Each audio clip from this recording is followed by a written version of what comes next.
ঘোষণা দিয়ে নিষিদ্ধ জঙ্গি সংগঠন হিজবুত তাহরিরের অনলাইন রাজনৈতিক সম্মেলন। অংশ নেওয়া অনেককেই শনাক্ত করার দাবি গোয়েন্দা পুলিশের।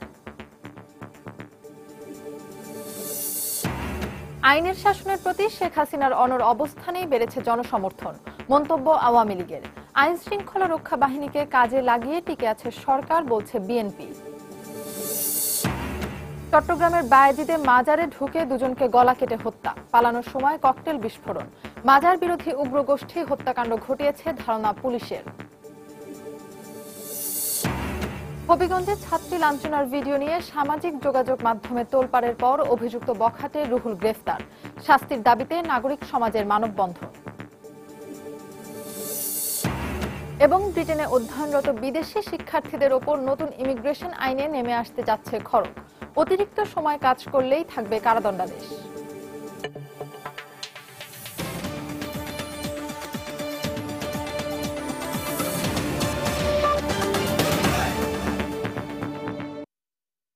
প্রবাসের সময়ের সঙ্গে আছি আমি ফাহমিদা মটুসি। প্রায় ২০ দিন আগে ঘোষণা দিয়ে দেশব্যাপী পোস্টার লাগিয়ে প্রচার প্রচারণা চালিয়ে অনলাইন রাজনৈতিক সম্মেলন করল নিষিদ্ধ জঙ্গি সংগঠন হিজবুত তাহরির। তথ্য যোগাযোগ প্রযুক্তিবিদরা বলছেন, প্রশাসন চাইলে আগেই এ সম্মেলন বন্ধ করতে পারত। তবে ঢাকা মহানগর গোয়েন্দা পুলিশের দাবি, হিজবুত তাহরিরের সংগঠক ও অনুরক্তদের সম্পর্কে ধারণা পাওয়ার কৌশল হিসেবেই তারা সে পথে যাননি। ডিবির আরও দাবি, এ সম্মেলনে অংশ নেওয়া অনেককেই শনাক্ত করতে পেরেছেন তারা। গত 15 আগস্ট হঠাৎই নিষিদ্ধ সংগঠন হিজবুত তাহরিরের পোস্টারে ছেয়ে যায় রাজধানী ঢাকা সহ দেশের বিভিন্ন এলাকা। এতে সংগঠনটি 4 সেপ্টেম্বর অনলাইন রাজনৈতিক সম্মেলন করার ঘোষণার পাশাপাশি তাতে অংশ নেওয়ার কৌশলও জানিয়ে দেয়। এ প্রচারণা চলে সামাজিক যোগাযোগ মাধ্যম ফেসবুকেও। ঘোষিত সময়ে বিকেল ঠিক 3:30টায় লাইভ স্ট্রিম ওয়েবসাইটে শুরু হওয়া সম্মেলন চলে সন্ধ্যা 6টা পর্যন্ত। এতে লাইভ ভিডিওতে মঞ্চে 5 জনকে বসে থাকতে দেখা যায়। তথ্য যোগাযোগ প্রযুক্তিবিদদের মতে, আগে থেকে এ সম্মেলন বন্ধ করা জটিল কোনো কাজ ছিল না। দুটো ওয়ে আছে না, একটা হলো সরকার যদি মনে করে যে আমি এই স্ট্রিমটা যেহেতু আগে থেকে অ্যানাউন্সমেন্ট ছিল, আমি ওই কর্তৃপক্ষকে জানাতে পারতাম, বিটিআরসি বা বাংলাদেশকে বলতে পারতো যে এটা আমাদের দেশের against the law and order of the country, so এটা তোমরা ব্রডকাস্ট করতে দিও না। সেটা তারা ডেফিনেটলি শুনতো, এরকম হয়েছে আরো আগে। আর তাছাড়া তার বাংলাদেশ মার্কেটের জন্য যদি বন্ধ করা যেত, এটা তো আরো ইজি আর কি। আমাদের কাছে যে টুলস গুলো আছে, আমাদের যে নেটওয়ার্ক সিস্টেম গুলো আছে, সেখান থেকেও আমরা এটা বন্ধ করতে পারতাম। এই কর্মসূচি বাস্তবায়নে খোলা ফেসবুক পেজে দেখা যায় প্রায় 30,000 ফেসবুক ব্যবহারকারীকে অনুরোধ পাঠিয়েছিল হিজবুত তাহরির। তাদের মধ্যে 1250 অংশ নেবে বলে জানায়। তবে ঢাকা মহানগর গোয়েন্দা পুলিশ বলছে, চিহ্নিত হিজবুত সদস্য ছাড়া সাধারণ মানুষ এতে অংশ নেয়নি। এছাড়া এর আয়োজকদেরও চিনতে পেরেছেন তারা।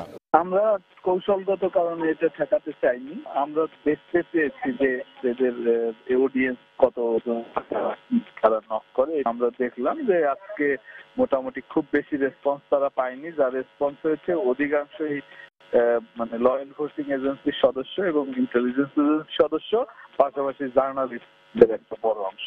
হ্যাঁ, তাদের কাউকে কাউকে অলরেডি শনাক্ত করেছি, তাদের অবস্থান নিয়ে আমরা কাজ করছি।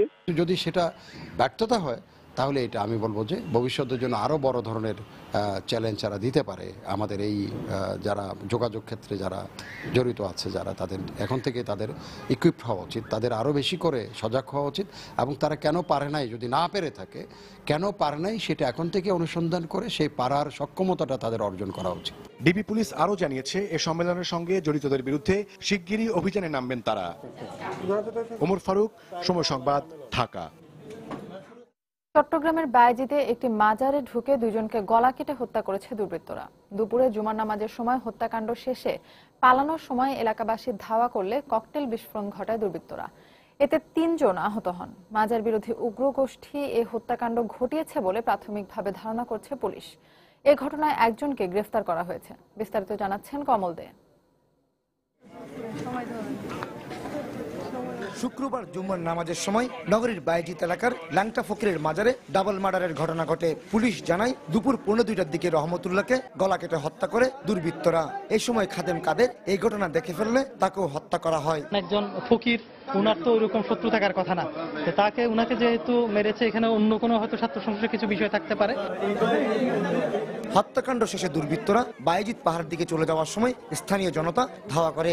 এ সময় হত্যাকারীরা কয়েকটি ককটেল বিস্ফোরণ ঘটিয়ে পালিয়ে যায়। ককটেলে 3 জন এলাকাবাসী আহত হন। আহতদের মধ্যে একজনকে চট্টগ্রাম মেডিকেল কলেজ হাসপাতালে ভর্তি করা হয়েছে। আমি বাসা থেকে বাইরে এলাম, বাইরে দৌড় দিলাম, দৌড়তে তারা ধরতে চাইছে, ফুল ধরে আমি কি বেড়াই নিয়ে বলছি, তখন বোমটা মারার সাথে সাথে আমি কি শেষ। আমার বাতিজা ওইটা ওই মনিরের ছোট ভাই, ও লাড়ি নিয়ে দৌড়ায়, আমি গেলে কি হয়েছে এই কারণে মনির ভাইরে বোম মারছে। এই জোড়া খুনের ঘটনায় বিস্মিত হয়ে পড়েছেন এলাকাবাসী। এই ধরনের ঘটনার কোনো কারণ খুঁজে পাচ্ছেন না তারা। ওইটার দেখবার জন্য আসছিলাম, তো 2টা ছোট ছোট ছেলেদের দেখছি মাথা ফাটা, ওদেরকে জিজ্ঞাসি আর ওরা বলতেছে যে ল্যাংড়া মামু আর একটা ছেলের সব মারছে। ওখানে কারা মারছে ওটা বলতে পারিনি, ওরা পালাইছে, যারা মারছে ওরা পালাইছে, 4-5 জন ছিল। এদিকে ঘটনার পরপরই পুলিশের ঊর্ধ্বতন কর্মকর্তারা ঘটনাস্থল পরিদর্শন করে আলামত সংগ্রহ করেন। মাজার বিরোধী উগ্র গোষ্ঠী এই হত্যাকাণ্ড ঘটাতে পারে বলে ধারণা করছে পুলিশ। টাকা পয়সার বিষয় থাকতে পারে এটা একটা, আর এটা হতে পারে যে যারা মাজার সংস্কৃতির বিরোধী যারা, তারা ওই ধরনের ঘটনা ঘটাতে পারে। তো এটি সবগুলা বিষয় নিয়ে আমরা দেখবো আর কি। নিহত 2 জনের লাশ ময়নাতদন্তের জন্য চট্টগ্রাম মেডিকেল কলেজ হাসপাতালের মর্গে রাখা হয়েছে। কমল দে, সময় সংবাদ, চট্টগ্রাম। বাংলাদেশের দুর্নীতি নিয়ে উদ্বেগের পাশাপাশি বেড়েছে ক্ষমতাসীন দল আওয়ামী লীগ ও সরকার প্রধানের প্রতি জনসমর্থন। মার্কিন গবেষণা প্রতিষ্ঠান ইন্টারন্যাশনাল রিপাবলিকান ইনস্টিটিউট IRI এর একটি জনমত জরিপে উঠে এসেছে এই চিত্র। গত 23 মে থেকে 10 জুন পর্যন্ত 18 বছরের বেশি বয়সী 2500 নারী পুরুষের ওপর এই জরিপ চালায় সংস্থাটি। সেখানে বলা হয় প্রধানমন্ত্রী শেখ হাসিনার জনপ্রিয়তা সরকারের থেকেও 1% বেশি। এক্ষেত্রে সরকারের জনপ্রিয়তা 66% আর প্রধানমন্ত্রী 67। জরিপে অংশ নেওয়া 62% মানুষ মনে করেন দেশ সঠিক পথেই এগুচ্ছে। এই সংখ্যা 2014 সালের জরিপের চেয়ে 6% বেশি। 72% মনে করেন দেশের সার্বিক অর্থনৈতিক পরিস্থিতি ইতিবাচক। অংশগ্রহণকারীদের 64% রাজনৈতিক অবস্থা স্থিতিশীল বলে মত দিয়েছেন। জাতীয় সংসদে নির্বাচন না হওয়ার পক্ষে 47% অংশগ্রহণকারী, যা আগের চেয়ে 3% কম।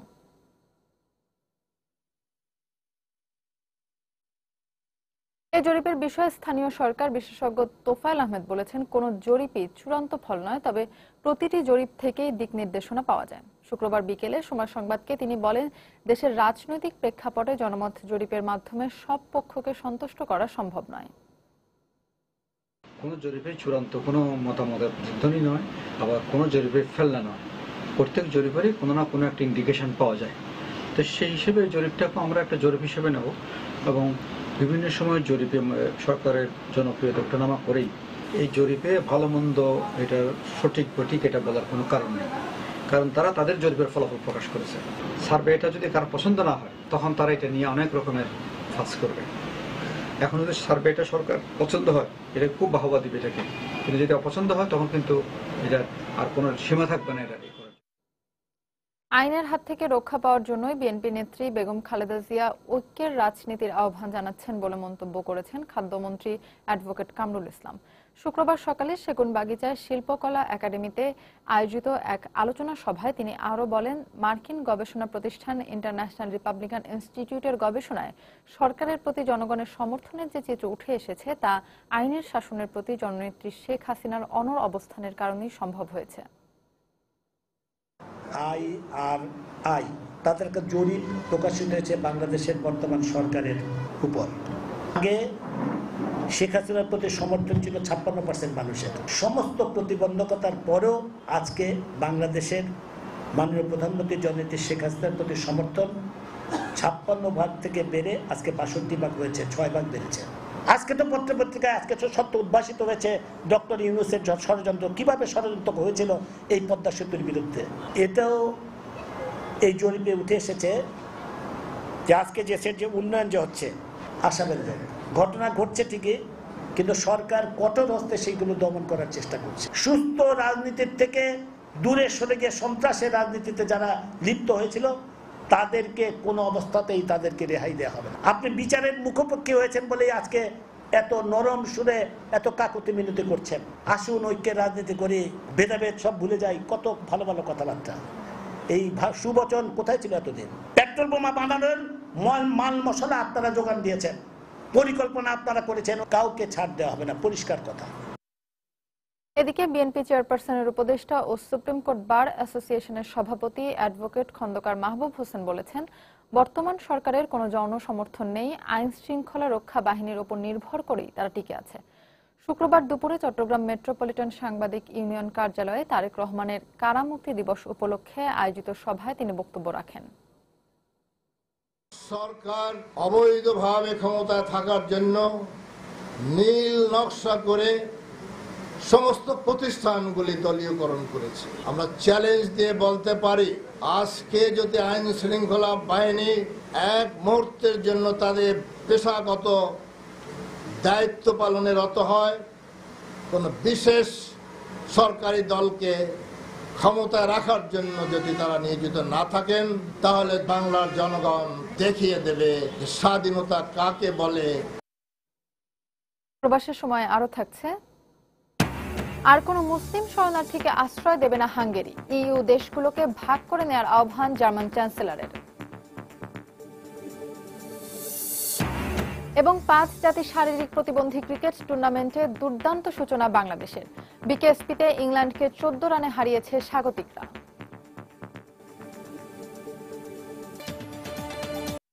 হবিগঞ্জে ছাত্রী লাঞ্ছনার ভিডিও নিয়ে সামাজিক যোগাযোগ মাধ্যমে তোলপাড়ের পর অবশেষে গ্রেফতার করা হয়েছে অভিযুক্ত রুহুলকে। শুক্রবার দুপুরে তাকে গ্রেফতার করা হয়। পুলিশ জানায়, গত 26 আগস্ট বিকেলে স্কুল থেকে বাড়ি ফেরার পথে শহরের রাজনগর এলাকায় ওই ছাত্রীর পথরোধ করে একই এলাকার রুহুল। এ সময় স্থানীয়দের সামনে তাকে মারধর করা হয়। মোবাইলে সেই ছবি ধারণ করে ফেসবুকের মাধ্যমে তা ছড়িয়ে দেয় ছেলেটি। এরপরই পুরো এলাকায় উত্তেজনা ছড়িয়ে পড়ে। এ ঘটনার পর থেকেই রুহুল ও তার পরিবার পালিয়ে যায়। আজ সকালে সদর উপজেলার রিসি গ্রাম থেকে তাকে গ্রেফতার করে পুলিশ। এর আগে মেয়েটির বাবা বাদী হয়ে রুহুলের নাম উল্লেখ করে এবং অজ্ঞাত আরও 4 জনকে আসামি করে সদর থানায় একটি মামলা দায়ের করেন। এদিকে এ ঘটনার প্রতিবাদে দুপুরে শহরের সাইফুর রহমান হলের সামনে মানববন্ধন করে সচেতন নাগরিক সমাজ। এ সময় তারা রুহুল আমিনের উপযুক্ত শাস্তির দাবি জানান।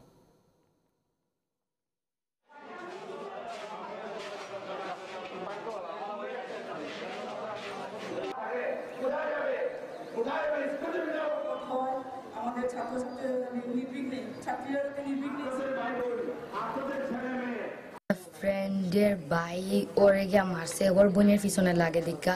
আর অবশ্যই আমি ওরে মার খাওয়াইছি, এই জন্য সেদিন 26 তারিখ আসার সময় আমার রাস্তার মাঝে পাইয়া ও মারছিল। একটা মেয়ে দাঁড়াইল আমার মেয়ের সাথে, এবার আমার মেয়ের সাথে তুই বাইরে, তখন আমার মেয়ের সরাই উড়াইয়া এবারে কইতাছে কত হৃদয় বাপের দিয়ে আমার মার খাবাইছ, আমি এ তোর হৃদয় বাপের হাত কাটটাই না তোর হাতে দিমো, যেদিন সেদিন আমার নাম রুহুল আমিন। মুরব্বী আমার মেম্বার ভাই আছে বা আরো যারা আছে স্থানীয় গণ্যমান্য সবাই সহযোগিতা করছে আমাকে। তো আমি তারপরে আমরা আজকে তাদের সাথে সমন্বয় করে আমরা ছেলেকে পিক আপ করি, তারা নিয়ে আসছে থানায়। সিলেটে শিশু রাজন হত্যা মামলার প্রধান আসামি কামরুলকে আগামী 2 সপ্তাহের মধ্যে সৌদি আরব থেকে দেশে ফিরিয়ে আনা হবে বলে জানিয়েছেন পররাষ্ট্র প্রতিমন্ত্রী শাহরিয়ার আলম। শুক্রবার সকালে সময় সংবাদকে ফোনে একথা জানান তিনি। প্রতিমন্ত্রী জানান, আসামি কামরুলকে ফিরিয়ে আনার অনুমতি দিয়েছে সৌদি আদালত। গত 8 জুলাই সকালে সিলেটের কুমারগাঁওয়ে চোর সন্দেহে পিটিয়ে হত্যা করা হয় শিশু রাজনকে। এ সময় নির্যাতনের ভিডিও চিত্র ধারণ করে সামাজিক যোগাযোগ মাধ্যমে ছেড়ে দেওয়া হয়। পরে মরদেহ গুম করার সময় স্থানীয় লোকজন হাতে নাতে আটক করেন সিলেট সদর উপজেলার শেখপাড়া গ্রামের বাসিন্দা মুহিত আলমকে। এ ঘটনায় মুহিত, তার ভাই কামরুল ইসলাম, আলী হায়দার ও স্থানীয় চৌকিদার ময়না মিয়াকে আসামি করা হয়। অ্যালবার্ট হল থেকে কফি হাউস, দীর্ঘ সময় বদলেছে অনেক কিছুই, কিন্তু বদলায়নি আড্ডার পরিবেশ। টেবিল আছে মান্নাদের গানের 7টি পেয়ালাও আজ আছে অন্যদের হাতে।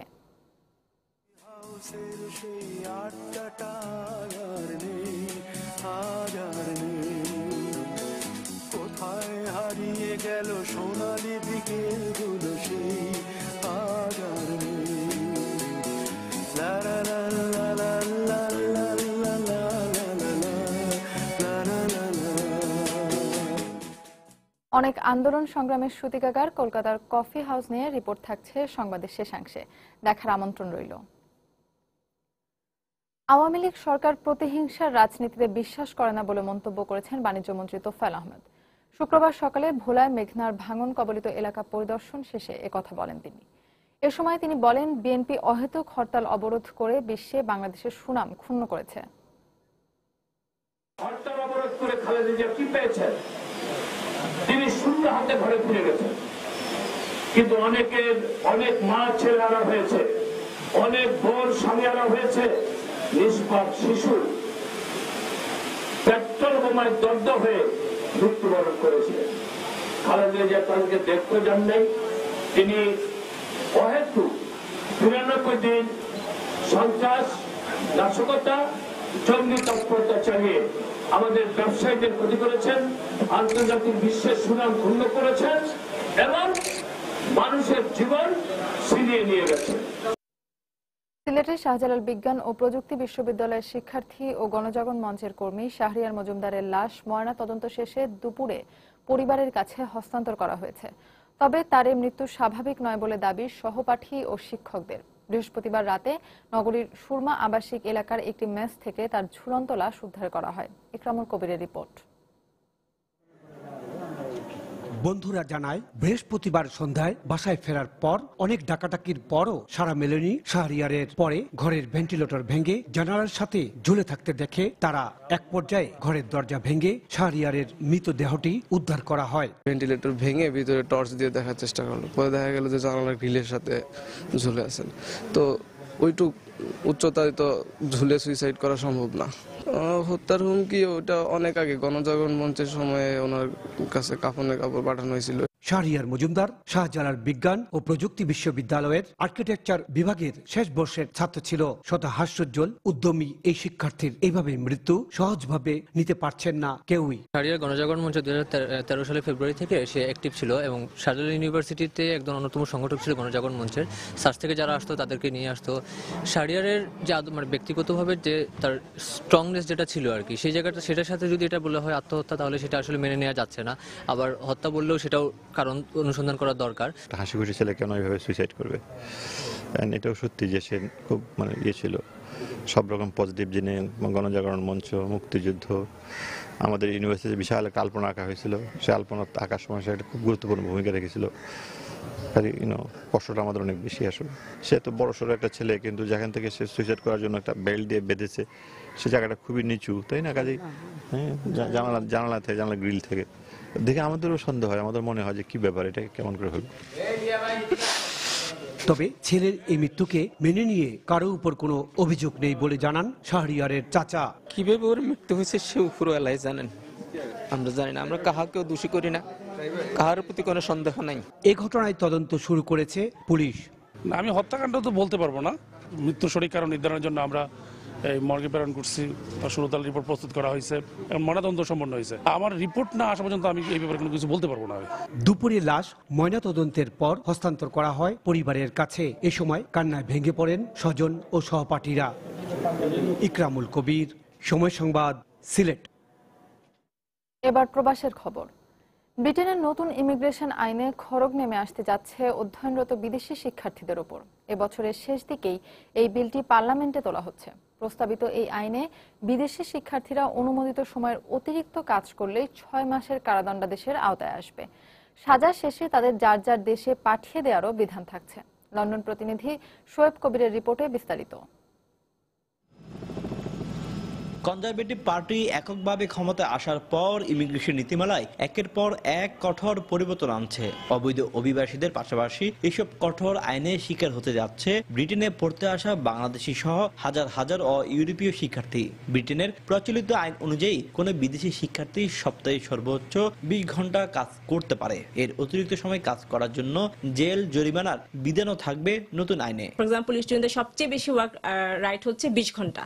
এর বাইরে যদি কেউ কাজ কাজ করে, কারো কারো 10 ঘন্টা, যে লিমিটে থাকবে তার বাইরে যদি কেউ কাজ করে থাকে তারাও কিন্তু এই আইনের দ্বারা এফেক্টেড। সো তাদেরও কিন্তু 6 মাসের জেল হতে পারে, আনলিমিটেড ফাইন হতে পারে, এবং তাদেরও কিন্তু ওয়েজে যদি এক্সট্রা কাজ করে থাকে সেই ওয়েজেসগুলো কিন্তু বাজেয়াপ্ত হতে পারে। প্রস্তাবিত এই আইন চালু হলে শিক্ষার্থীদের চাকরি প্রদানের ক্ষেত্রে অনিয়া সৃষ্টি হবে রেস্টুরেন্ট সহ বিভিন্ন ব্যবসা প্রতিষ্ঠানের। বাংলাদেশি সহ বিদেশি শিক্ষার্থীরা সাধারণত পড়ালেখার পাশাপাশি খণ্ডকালীন চাকরির মাধ্যমে কিছুটা অর্থ উপার্জন করতে পারলেও সেটিও সংকুচিত হয়ে যাবে। অর্থ অভাবে পড়ালেখা শেষ না করে অনেককে ফিরে যেতে হতে পারে নিজ দেশে। এখানে টাকা আর্ন করে এখানে স্পেন্ড করে আমি আমার কোর্সটা কমপ্লিট করার ইন্টেনশন আমার এটা, কিন্তু সেই সুযোগটা এরা রাখতে দিচ্ছে না কোনোভাবেই। বিদেশি শিক্ষার্থীদের শুধুমাত্র অতিরিক্ত সময় কাজ করার কারণে জেল জরিমানার প্রস্তাবিত এই আইনে শিক্ষার্থীরা মারাত্মক ক্ষতিগ্রস্ত হবে বলে মনে করেন ছাত্র সংগঠনের নেতৃবৃন্দ। স্টুডেন্টরা একদিকে পড়াশোনার চাপে অনেক বেশি শঙ্কিত, এখন আবার নতুন নিয়মের যে জেল বা যে তাদেরকে ডিটেইন করা হবে বা দেশে পাঠিয়ে দেওয়া হবে, তারা অনেক বেশি শঙ্কিত। অতিরিক্ত কাজ করার অভিযোগে কোনো বিদেশি শিক্ষার্থীর জেল হলে তাকে অবৈধ অভিবাসীদের মতো দেশে পাঠিয়ে দেওয়ারও বিধান থাকতে পারে নতুন এই আইনে। জেলে গেলে অবশ্যই তার পড়ালেখা শেষ সুযোগটা থাকবে না, কারণ সে ইমিগ্রেশন যে অ্যাক্ট যেটা বা আইন সেটা সে ভঙ্গ করেছে। আর সেকেন্ডলি হচ্ছে সবচেয়ে যেটা প্রবাবল যেটা আমরা মানে এক্সপেরিয়েন্স থেকে যেটা দেখে আসছি সেটা হচ্ছে তাকে দেশে পাঠানো হবে। ব্রিটেনে বাংলাদেশের শিক্ষার্থীদের অধিকাংশই রেস্টুরেন্ট কিংবা সুপার রেস্টুরেন্টগুলোতে খণ্ডকালীন চাকরি করে থাকে। এ থেকে উপার্জিত অর্থে টিউশন ফি সহ অন্যান্য খরচ মেটায় ব্রিটেনে পড়তে আসা শিক্ষার্থীদের সিংহভাগ। দিন দিন ব্রিটেনের ইমিগ্রেশন নীতিমালা কঠোর হওয়ার কারণে উচ্চশিক্ষার্থে বিদেশি শিক্ষার্থীদের ব্রিটেনে আসার হার একেবারে নেমে আসতে পারে শূন্যের কোঠায়। আর যারা বর্তমানে ব্রিটেনে অধ্যয়নরত রয়েছেন তারাও পড়তে যাচ্ছেন মহাসংকটে। শোয়েব কবির, সময় সংবাদ, লন্ডন। বাংলাদেশ জাতীয়তাবাদী দল বিএনপির ৩৭তম প্রতিষ্ঠা বার্ষিকী উদযাপন ও আলোচনা সভার আয়োজন করেছে বিএনপির কাতার শাখা। বৃহস্পতিবার রাজধানীর দোহার একটি হোটেলে আয়োজিত এই আলোচনা সভায় যোগ দেয় দলটির বিভিন্ন পর্যায়ের নেতাকর্মীরা। সভায় দেয়া বক্তব্যে বর্তমান সরকার গণতন্ত্রকে ধ্বংস করে একদলীয় শাসন কায়েম করতে চাইছে বলে অভিযোগ করেন বিএনপি নেতারা। অনুষ্ঠান শেষে দলের প্রতিষ্ঠাতা জিয়াউর রহমানের রুহের মাগফিরাত কামনা করে বিশেষ দোয়া করা হয়। ৩৭ বছর অতিক্রম করে জিয়াউর রহমানের নাম। এদিকে প্রতিষ্ঠা বার্ষিকী উপলক্ষে আলোচনা সভার আয়োজন করেছে বিএনপির সংযুক্ত আরব আমিরাত শাখাও। শুক্রবার শারজাহের একটি হোটেলে আয়োজিত এই আলোচনা সভায় উপস্থিত ছিলেন দলের বিভিন্ন পর্যায়ের নেতাকর্মীরা। এ সময় দেশে গণতন্ত্র নেই অভিযোগ করে বক্তারা বলেন, বেগম খালেদা জিয়ার নেতৃত্বে হারানো গণতন্ত্র আবারও পুনরুদ্ধার করা হবে। অনুষ্ঠান শেষে দল ও দেশের মঙ্গল কামনায় বিশেষ দোয়া ও মোনাজাত করা হয়।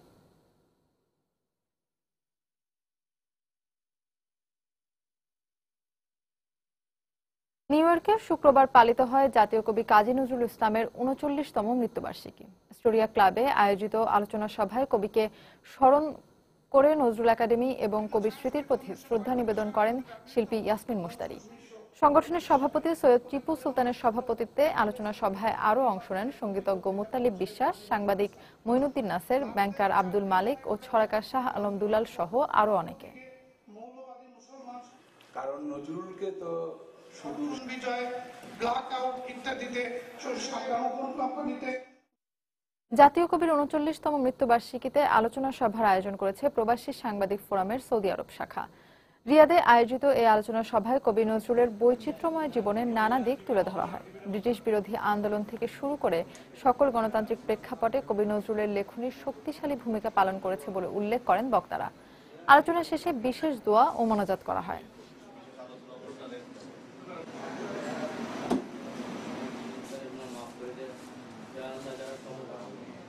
শিক্ষার আলো ছড়িয়ে জীবনের বড় একটা সময় পার করেছেন যে শিক্ষক, অবসর সময়ে এখন তাদের বেশিরভাগেরই দিন কাটছে নিদারুণ কষ্টে।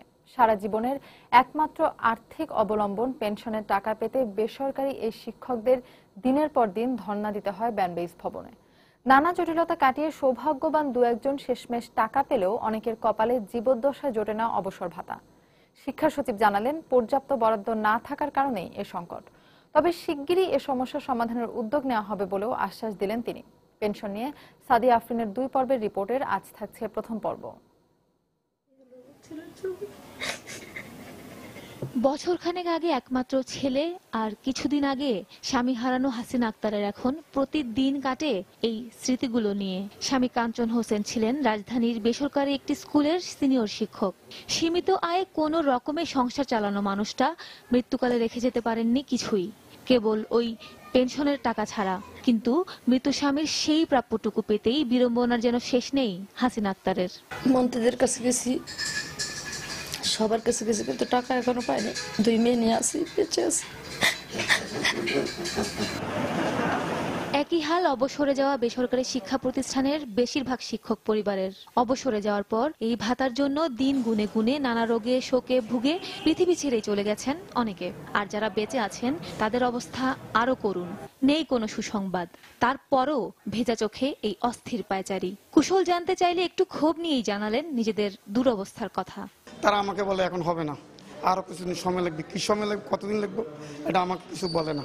যারা জাতির মেরুদণ্ড, তাদের মেরুদণ্ড এখন বাঁকা হয়ে যাচ্ছে, তারা চলার কোনো সুবিধা আর পাবে না। বাবার ক্যান্সারের টাকার জোগাড় করা বা ফ্যামিলিতে এখন ইনকামিং সোর্স নেই, আসলে ওনারা বিভিন্ন রকম অজুহাত দেখায়। এদিকে এই অবস্থার কথা স্বীকার করে বড় রকমের থোক বরাদ্দ ছাড়া এর সমাধান সম্ভব নয় বলে জানান কর্তৃপক্ষ। জমা দেওয়ার দিন থেকে আপনার প্রাপ্তির সময় পর্যন্ত মিনিমাম 4 বছর সময় লাগবে। সুতরাং এর মধ্যে আপনাদের খোঁজখবর নেওয়ার কোনো প্রয়োজন নেই। কোনো বড় ধরনের কোনো থোক বরাদ্দ ছাড়া এই সমস্যার সমাধান করা কোনো অবস্থাতেই সম্ভব না। আমাদের যে টাকা আছে এর যদি আরো 1.5 গুণ বেশি টাকা থাকতো, আরো এর সাথে ইন এডিশন, তাহলে আমরা সঠিক সময় দিতে পারতাম। বোর্ডের তথ্য অনুযায়ী প্রতি মাসে আবেদন জমা পড়ে প্রায় 1000 শিক্ষকের। শিক্ষকদের বেতন থেকে আসে প্রায় 17 কোটি টাকা, বাড়তি প্রয়োজন পড়ে 56 কোটি টাকা, আর প্রতি মাসেই ঘাটতি রয়ে যায় 39 কোটি টাকার। বোর্ড সংশ্লিষ্টরা এই সমস্যার কথা মন্ত্রণালয়কে বারবার জানিয়েও কোনো সুফল পাচ্ছেন না বলেও জানালেন। সাদিয়া আফরিন, সময় সংবাদ, ঢাকা। জঙ্গি ও সাইবার অপরাধ দমনে যুব সমাজকে সৈনিক হিসেবে কাজ করার আহ্বান জানিয়েছেন তথ্যমন্ত্রী ও জাসদ সভাপতি হাসানুল হক ইনু। শুক্রবার বিকেলে রাজধানীর বঙ্গবন্ধু এভিনিউয়ের কর্নেল তাহিন মিলনায়তনে জাতীয় যুব জোটের 11তম প্রতিষ্ঠা বার্ষিকীর আলোচনা সভায় তিনি এ মন্তব্য করেন। এ সময় যুব জোটের নেতারা দেশের চলমান রাজনৈতিক পরিস্থিতি নিয়ে আলোচনা করেন। বিএনপি চেয়ারপারসন বেগম খালেদা জিয়ার সমালোচনা করে জাসদ সভাপতি বলেন, পেট্রোল বোমার মাধ্যমে সন্ত্রাস চালিয়ে গণতন্ত্রের চর্চা থেকে তিনি দূরে সরে গেছেন। মুআল্লিম ফি জমা দেওয়ার পরও প্রায় 11,000 হজ গমনেচ্ছুক সৌদি আরব যাওয়ার নিশ্চয়তা না পাওয়ায় বিক্ষোভ মিছিল করেছেন। শুক্রবার দুপুরে জুমার নামাজ শেষে আশকোনা হজ ক্যাম্পের সামনে বিক্ষোভ করেন তারা। পরে মিছিল করতে গেলে পুলিশের বাধায় তা পণ্ড হয়ে যায়। এ সময় তারা এই ঘটনায় প্রধানমন্ত্রীর হস্তক্ষেপ কামনা করেন। আশকোনা হজ ক্যাম্প থেকে প্রাপ্ত তথ্য অনুযায়ী সরকারি ব্যবস্থাপনায় এ পর্যন্ত 2,384 জন এবং বেসরকারি ব্যবস্থাপনায় 58,289 জন হজযাত্রী নিয়ে 161টি ফ্লাইট সৌদি আরব পৌঁছেছে।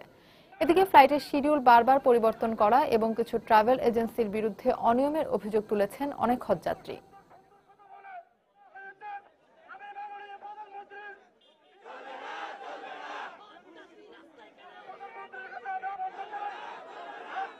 যে দুর্নীতির মহোৎসব আয়োজন করেছে, আমি মনে করি এই পরিচালককে জরুরি ভিত্তিতে ওনার অপসারণ দাবি করছি। সাথে সাথে আমি এও বলবো, একটু বিচার বিভাগীয় তদন্ত করে এই হজ ব্যবস্থাপনায় যে দুর্নীতি মহোৎসব হয়েছে তার শাস্তি বিধান করা।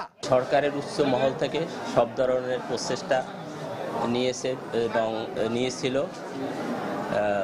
হাজি যাতে সম্পূর্ণ হাজি যেতে পারে। কোটার অতিরিক্ত হওয়ার কারণে কিছু হাজি যেতে পারছে না।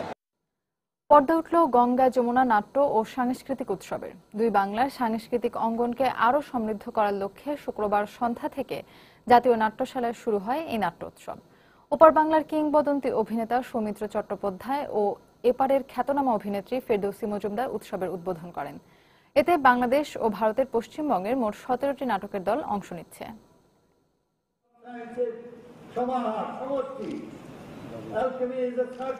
কাঁটাতারের বেড়া ভৌগোলিক সীমারেখা আলাদা করেছে ঠিকই, কিন্তু ভাষা আর সংস্কৃতির হাজার বছরের মেলবন্ধনে ছেদ ঘটাতে পারেনি এতটুকু। এপার বাংলার মঞ্চে দুই বাংলার যৌথ নাট্য উৎসব বহন করছে তারই সাক্ষ্য। উদ্বোধনী মঞ্চায়নে বাংলার দর্শকদের মুগ্ধ করে রাখল পশ্চিমবঙ্গের দল সংস্তবের নাটক ছাড়িগঙ্গা। চলচ্চিত্রে সত্যজিৎ রায়ের অপরাজিত, অপুর সংসার ও ফেলুদা খ্যাত সৌমিত্র চট্টোপাধ্যায়ের মঞ্চের অভিনয় দেখতে দর্শকের ঢল নামে জাতীয় নাট্যশালায়।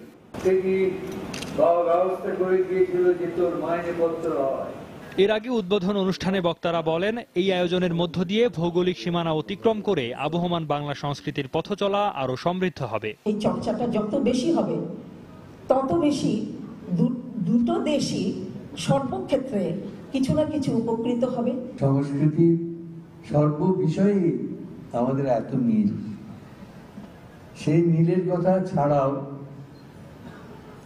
প্রাথমিক মিলটাই তো আমরা তো মায়ের মুখ থেকে যে ভাষা আমরা পেয়েছি সে তো আপনারও যে আমারও তাই। দুই বাংলার অভিন্ন সাংস্কৃতিক ঐতিহ্য ধারণ করে আগামী 8 দিন চলবে এই উৎসব। সৌমিত্র শুভ্র, সময় সংবাদ, ঢাকা। বরেণ্য চিত্রশিল্পী এস.এম. সুলতানের 91তম জন্মবার্ষিকী উপলক্ষে শিল্পকলা একাডেমির চিত্রশালায় তোমার চোখে সুলতান শিরোনামে শিশু কিশোরদের আঁকা ছবির প্রদর্শনী অনুষ্ঠিত হয়। এই আয়োজনে মোট 200টি ছবি স্থান পায়। শিশুদের রং তুলিতে উঠে আসে সুলতানের চিত্রশিল্পের বিষয়বস্তু, আবহমান বাংলার নানা দিক। অভিভাবকদের সঙ্গে নিয়ে প্রদর্শনী দেখতে আসে শিশু কিশোররা। শনিবার বিকেলে প্রদর্শনীতে অংশ নেওয়া 100 শিশু শিল্পীকে পুরস্কৃত করা হয়। এস.এম. সুলতানের চিত্রকর্মের প্রতি শিশুদের আগ্রহী করে তুলতে এ আয়োজন করা হয়েছে বলে জানান আয়োজকরা।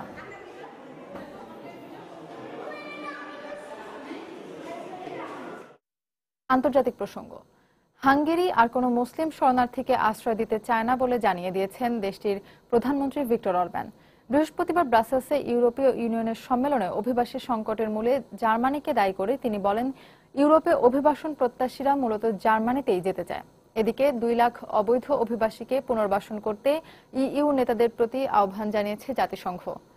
সম্মেলনে ইউরোপিয়ান কাউন্সিলের প্রেসিডেন্ট ডোনাল্ড টাস্ক জানিয়েছেন, প্রায় 1 লাখ অভিবাসীকে ইউরোপের দেশগুলোতে ভাগ করে দেওয়া হবে। অভিবাসীদের দায় কয়েকটি দেশের ওপর না চাপিয়ে ইইউভুক্ত দেশগুলোকে ভাগ করে নেওয়ার আহ্বান জানিয়েছেন জার্মান চ্যান্সেলর অ্যাঙ্গেলা মার্কেল। এদিকে হাঙ্গেরি থেকে ছেড়ে যাওয়া অস্ট্রিয়াগামী একটি ট্রেনের যাত্রীদের পথিমধ্যে জোরপূর্বক আশ্রয় শিবিরে পাঠানো হলে পুলিশের সঙ্গে অভিবাসীদের সংঘর্ষ হয়। ইইউর ডাবলিন আইন অনুযায়ী দেশটির প্রশাসন বৈধ কাগজপত্র ছাড়া অভিবাসীদের বুদাপেস্ট ছাড়ার অনুমোদন না দেয়ায় অভিবাসীরা ক্ষুব্ধ হয়ে ওঠে।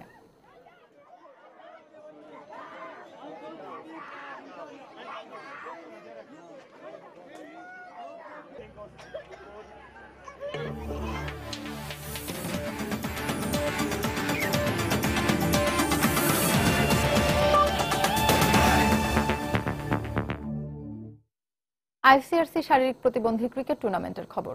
বিকেএসপিতে 5 জাতির টি-20 ক্রিকেট টুর্নামেন্টে শক্তিশালী ইংল্যান্ডকে 14 রানে হারিয়ে শুভ সূচনা করেছে বাংলাদেশ।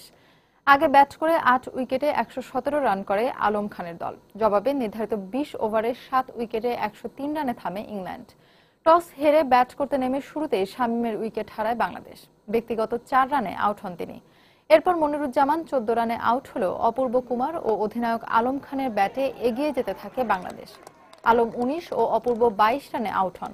তবে তীর্থর 10 বলে 17 রানের ইনিংসে নির্ধারিত 20 ওভারে 117 রানে চ্যালেঞ্জিং স্কোর পায় বাংলাদেশ শারীরিক প্রতিবন্ধী ক্রিকেট দল। জবাবে প্রথম ওভারে উইকেট হারিয়ে বিপদে পড়ে ইংল্যান্ড, কিন্তু গুডউইন 31 ও ফ্লিন 33 রান করে দলকে ভালো অবস্থানে নিয়ে যান। তবে স্বাগতিকদের নিয়ন্ত্রিত বোলিংয়ে আস্কিং রেটের সঙ্গে পাল্লা দিয়ে রান তুলতে পারেনি ইংল্যান্ড শারীরিক প্রতিবন্ধী ক্রিকেট দল। শেষ পর্যন্ত 103 রানে তাদের ইনিংস থামলে দারুণ এক জয় পায় বাংলাদেশ। অলরাউন্ড পারফরম্যান্সের জন্য ম্যাচ সেরা হয়েছেন বাংলাদেশের ধ্রুপম তীর্থ।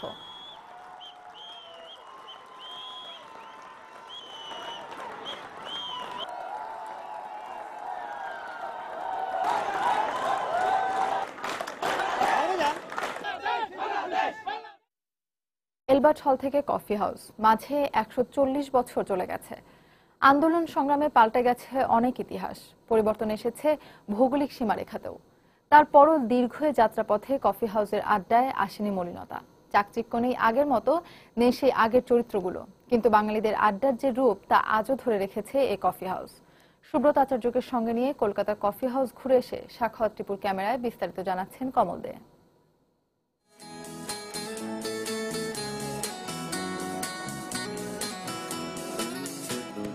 কফি হাউসের সেই আড্ডাটা আর নেই, আর নেই। আর ৮-১০টা বাঙালি ধাঁচের হোটেল রেস্টুরেন্টের মতোই কলকাতা কলেজ স্ট্রিটের এই কফি হাউস। শত শত মানুষের যাওয়া আসা চলছে। দম ফেলবার ফুরসত নেই শেরওয়ানি ও পাগড়িধারী বেয়ারাদের। সাধারণ হোটেলগুলোর মতো রয়েছে হাকডাক, কিন্তু তার মাঝেও এই কফি হাউসের রয়েছে বৈচিত্র্য ভরা ঐতিহ্য। নিখিলেশ প্যারিসে, মইদুল ঢাকাতে, নেই তারা ব্রিটিশ ভারতবর্ষে এই অঞ্চলের রাজনীতি, শিক্ষা, সাহিত্য ও সাংবাদিকতা আন্দোলনের সূতিকাগার কলকাতার এই কফি হাউস। কফি হাউসটা কেমন ভালো লাগে সেই জন্য আমরা আসি। এখানে স্বদেশী আন্দোলনের লোকজন তারা আসতো, গান্ধীজি, সুরেন্দ্রনাথ বাড়ুজি, সুভাষ বোস, তারা আসতো। কফি বোর্ড চালাতে পারিনি বলে তখন যারা কাজ করছিল তাদের হাতে তুলে দিয়েছে। তারাই 1958 সাল থেকে কোঅপারেটিভ বানিয়ে চালাচ্ছে, আজ অবধি কোঅপারেটিভ চলছে। 1878 সালের এপ্রিল মাসে তৎকালীন ব্রিটিশ রানী ভিক্টোরিয়ার স্বামী অ্যালবার্টের নামে এটি নামকরণ করা হয় অ্যালবার্ট হল। বাংলা সাহিত্যের দিকপাল, কবি, সাহিত্যিক, উপন্যাসিক এবং সাংবাদিকদের আড্ডা ছিল এই হলে। প্রয়াত মান্না দে সে বিখ্যাত গান কফি হাউসের চরিত্রগুলো এখন আর না থাকলেও নতুন নতুন চরিত্রের কিন্তু কোনো কমতি নেই এখানে। যখনই কলকাতায় এসে তখন মান্নাদের কফি হাউস টানে। এবারও ছুটে এসেছি মান্নাদের কফি হাউসে। অনেক মানুষ এসছে, অনেক মানুষ চলে গেছে এখান থেকে। তো নস্টালজিয়াটা এখনো পর্যন্ত সেভাবেই আছে কফি হাউসে, আমার মনে হয়। আমার কাছে বড় বড় বিপ্লব বলো বা সাহিত্য নিয়ে আলোচনা এই কফি হাউসের টেবিল থেকে একসময় রেগুলারলি বেসিসে হয়ে এসেছে। সারা ভারতবর্ষের লোক আছেন, যারা বিদেশি লোকজনও আছেন এখানে। ভালোভাবে চলে কফি হাউসটা। আমরা চাই আরো সুস্থভাবে চলুক, ভালোভাবে চলুক। আর্ট কলেজের ছেলে নিখিলেশ সান্যাল বিজ্ঞাপন। কফি হাউস গানের গায়ক মান্না দে এই কফি হাউসে এসেছেন কিনা তা নিয়ে বিতর্ক থাকলো। ভারতের জাতির জনক মহাত্মা গান্ধী, নেতাজি সুভাষচন্দ্র বসু, কবিগুরু রবীন্দ্রনাথ ঠাকুর, নোবেলজয়ী অর্থনীতিবিদ অমর্ত্য সেন, সত্যজিৎ রায়, সমরেশ মজুমদার, শীর্ষেন্দু মুখোপাধ্যায়ের মতো বিখ্যাত ব্যক্তিরা আলোচনা ও আড্ডা দিতে আসতেন এই কফি হাউসে। অনেক ঘটনা, দুর্ঘটনা, চড়াই উচ্চায়ের মাধ্যমে 70 বছর পার করে আসলো এই কফি হাউস। অনেক ঘটনা নীরব সাক্ষী এই কফি হাউস। এখানে আসা সকলে মনে করছেন তার ঐতিহ্য ইতিহাস ধরে এই কফি হাউস এগিয়ে চলবে 100 বছর পর্যন্ত। কলকাতার কফি হাউস থেকে কমল দে, সময় সংবাদ। প্রবাসের সময়ে এ পর্যায়ে শীর্ষ সংবাদ জানিয়ে দিচ্ছি আরেকবার। ঘোষণা দিয়ে নিষিদ্ধ জঙ্গি সংগঠন হিজবুত তাহরিরের অনলাইন রাজনৈতিক সম্মেলন। অংশ নেওয়া অনেককে শনাক্ত করার দাবি গোয়েন্দা পুলিশের। আইনের শাসনের প্রতি শেখ হাসিনার অনড় অবস্থানেই বেড়েছে জনসমর্থন, মন্তব্য আওয়ামী লীগের। আইন শৃঙ্খলা রক্ষা বাহিনীকে কাজে লাগিয়ে টিকে আছে সরকার, বলছে বিএনপি। চট্টগ্রামের বায়েজিদে মাজারে ঢুকে দুজনকে গলা কেটে হত্যা। পালানোর সময় ককটেল বিস্ফোরণ, মাজার বিরোধী উগ্র গোষ্ঠী হত্যাকাণ্ড ঘটিয়েছে ধারণা পুলিশের। হবিগঞ্জে ছাত্রী লাঞ্ছনার ভিডিও নিয়ে সামাজিক যোগাযোগ মাধ্যমে তোলপাড়ের পর অভিযুক্ত বখাটে রুহুল গ্রেফতার। শাস্তির দাবিতে নাগরিক সমাজের মানববন্ধন। এবং ব্রিটেনে অধ্যয়নরত বিদেশি শিক্ষার্থীদের ওপর নতুন ইমিগ্রেশন আইনে নেমে আসতে যাচ্ছে খড়গ। অতিরিক্ত সময় কাজ করলেই থাকবে কারাদণ্ডাদেশ। এই ছিল প্রবাসের সময়। যে কোনো খবর পেতে ভিজিট করুন সময়নিউজ.টিভি। যে কোনো রবি ও সিটিসেল নম্বর থেকে সময় সংবাদের খবর, অনুষ্ঠান সূচি জানতে এবং যে কোনো তথ্য সময় সংবাদকে জানাতে ডায়াল করুন 16242 নম্বরে। এছাড়া এইমাত্র পাওয়া খবর মোবাইলে পেতে SMS করুন *SN লিখে পাঠিয়ে দিন 16242 নম্বরে। সঙ্গে থাকুন সময়।